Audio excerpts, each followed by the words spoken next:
Hi everyone. So in this video, we're going to focus on the second section of the New Deal. So we're going to have a look at the 3Rs, then the alphabet agencies, and to what extent the New Deal helped different groups and then why it ended.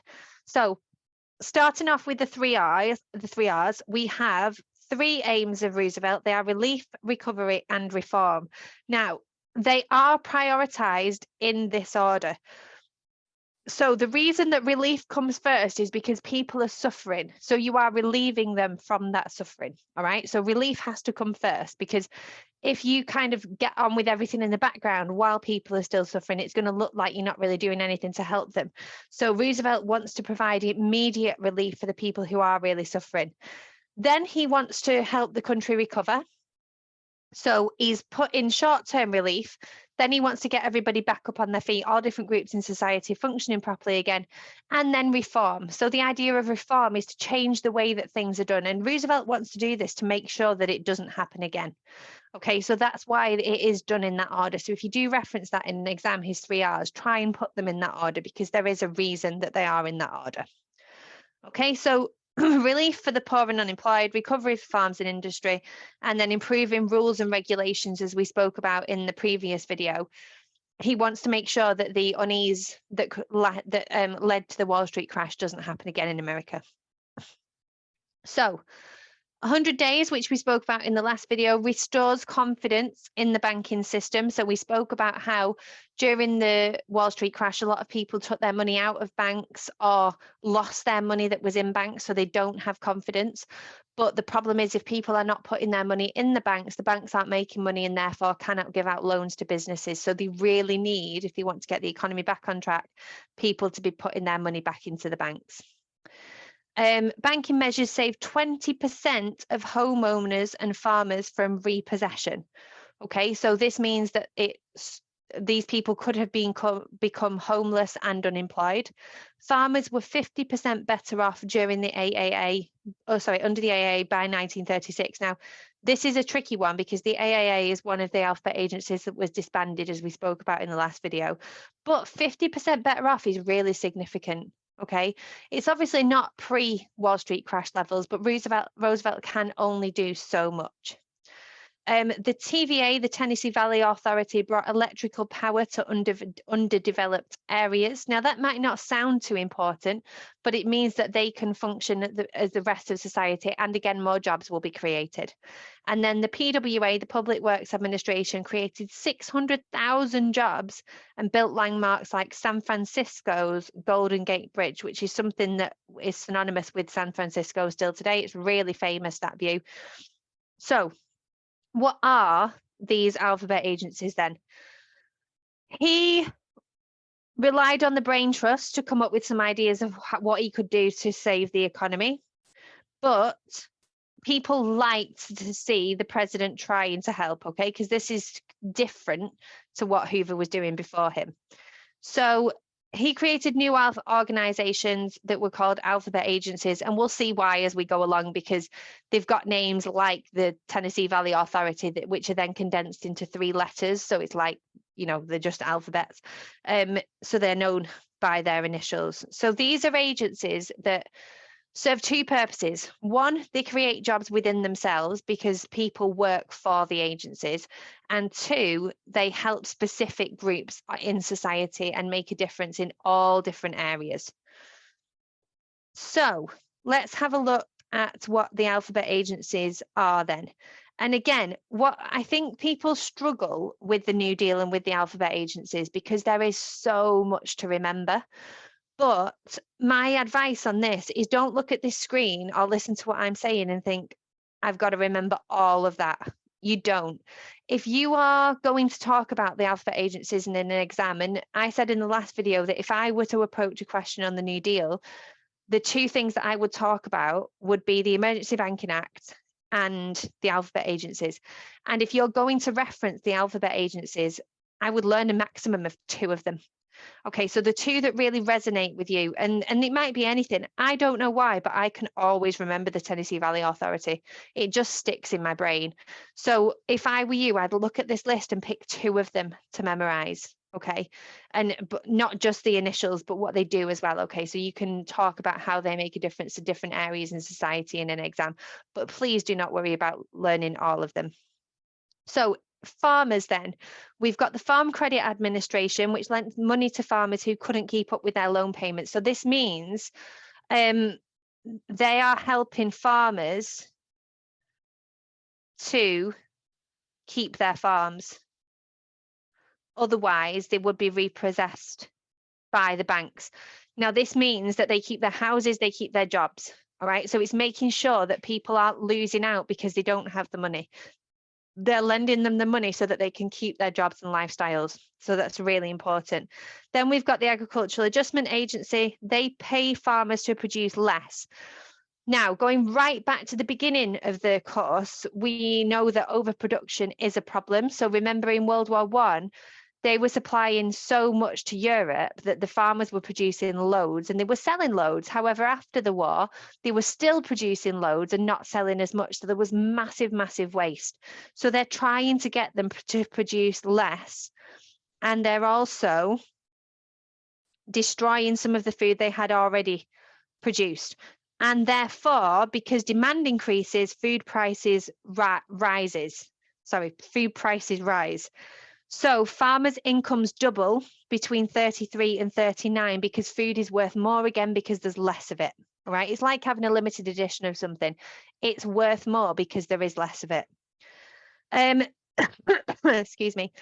This did face heavy criticism and was repealed by or disbanded by the Supreme Court because food was being destroyed at a time when millions were going hungry. So it's a hard one, this one, because we can see the good that it's doing, but also you can see why people are against it when we are in the middle of a depression. Then we've got help for industry and workers. So the National Recovery Administration encourages workers and employers to work out a code of fair conditions, wages and prices for their workplaces. It stated that workers should have the right to join a trade union, something that had been banned in some industries. So trade unions look after the rights of workers. So we've got 2.5 million firms employing 22 million workers joining the scheme. However, it is voluntary and many employers didn't want to join trade unions because they don't want their workers to have more rights. And this does lead to strikes. So there's backlash against this one as well. Then we've got the Homeowners Loan Corporation, which gives loans to people who are struggling to pay their mortgages. So again, this is very similar to what we see going on up here with the FCA.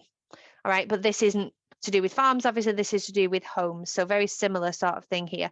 And then the Tennessee Valley Authority provided work building dams and electrical power stations along the Tennessee River, one of the poorest areas in America. So again, providing work, providing power, yeah, is giving the people the means to help themselves, which they did appreciate. And then we've got help for the unemployed. So the CCC, this employs 18 to 25-year-olds in the countryside to plant trees, dig canals, clear footpaths and strengthen riverbanks against flooding. It started a program to control mosquitoes and ended malaria in America. It created jobs for 2.5 million men. Right, so this is really helping the young people get into work, which obviously is significant because then they'll be able to buy houses, they'll be able to spend, they're going to contribute to the economy. Then we've got the CWA, the Civil Works Administration. This is temporary work for 4 million men, building schools, airports, roads, and 150,000 public toilets. So this is adding to the infrastructure, all right? This is making sure that people can do more things, they can spend more money. It didn't just provide work for skilled builders and architects, but unemployed actors, artists, and researchers too. So people who had struggled during the Depression because their line of work may have gone out of fashion. It meant that people earned money once more, so were able to buy things and provide much needed income for shops and businesses. So again, this is a cycle of prosperity working, isn't it? And then finally, we've got the Federal Emergency Relief Agency, where 500 million, again, the opposition of spending money comes in, was given to states to help homeless, starving people. Money was spent on soup kitchens, blankets and clothes and nursery schools so that parents could go out to find a job. Okay, so investing in childcare so that parents can go and work. So Did it work? This is the question. It does create a lot of jobs, but it doesn't solve unemployment completely. Not everybody gets a job thanks to the New Deal. So it interfered too much with the lives of American citizens, some people said. And again, it wasted lots of money on pointless work programs. However, it did help people who had been neglected by the government before, so farmers and the very poor. Remember, they are the people who did not benefit from the boom. So it is helping the people who really do need this help. So how far does it achieve its aims? And did it achieve enough, if not, to say that it has been a success? So let's have a look through these sources. It created jobs, so we know that there's 2.5 million in the CCC, and there was always at least 1 in 10 people unemployed in the USA throughout the 1930s. So unemployment is still massive, but not as bad as it was. So the success of the banks here, so unemployment as a percentage of the workforce, it drops dramatically after 1941. So this is significant, as we discussed in another video, because it's actually, this is when America joins World War II. Okay, you want to solve a country's economy, take it to war, because war provides jobs. Okay, so we can see here that in 1933, when Roosevelt becomes president, unemployment is at a peak. Then it goes down, but it does start to go back up. And some historians argue that had it not been for the Second World War, the New Deal would have failed. So again, in an exam question, if you're asked which of the following was the more significant reason for the recovery of the American economy, the New Deal or World War II, your conclusion would be that the New Deal was a short-term fix, but there is evidence that the economy was going back into recession, whereas World War II created another boom in the 1940s and 1950s. Okay, so the New Deal would not have been successful on its own, and there is evidence to show that the economy is going back into collapse. So number of bank failures from 1920 to 1941. So remember, he doesn't start until 1933. So up here, we can see a massive drop when he does start in 1934.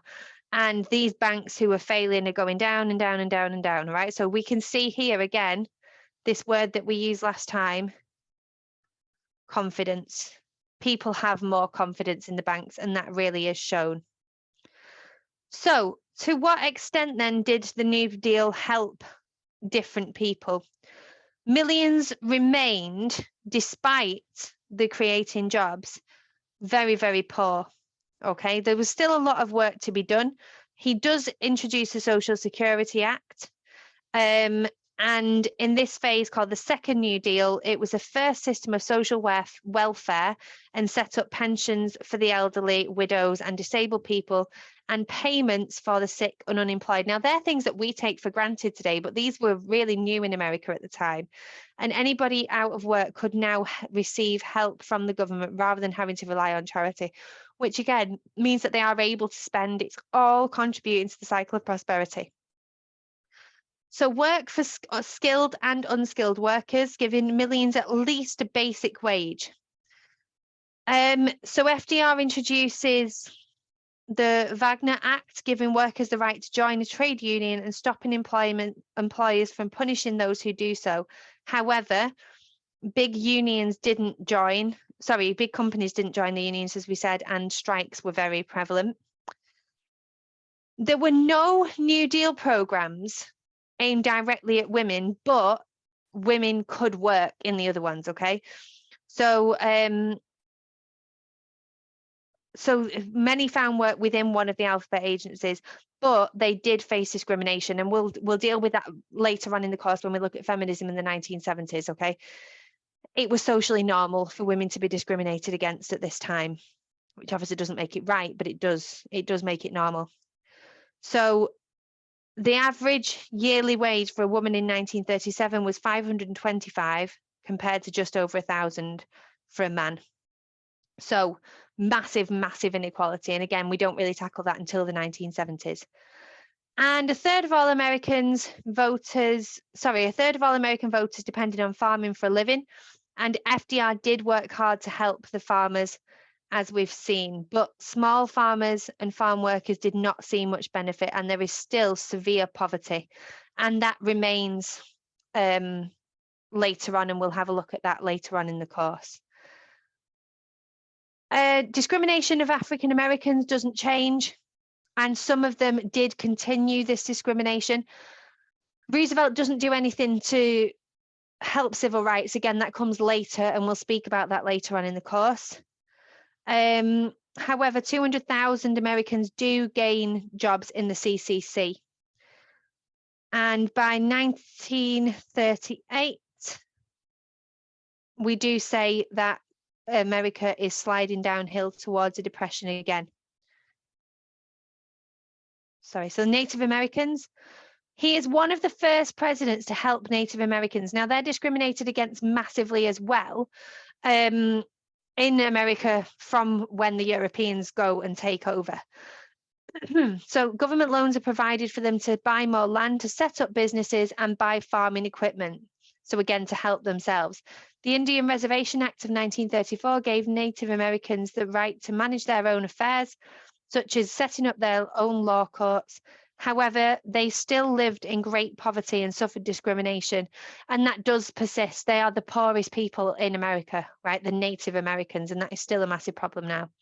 So he is re-elected, as we've said, in November 1936, and he wanted to do more, but the cost of his job creation schemes meant that the government spending just couldn't continue.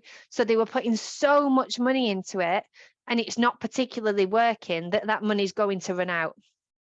So he cut down the amount spent on his New Deal programs, but then unemployment jumps by 3 million because the government was no longer providing so many jobs, as we saw in that graph before.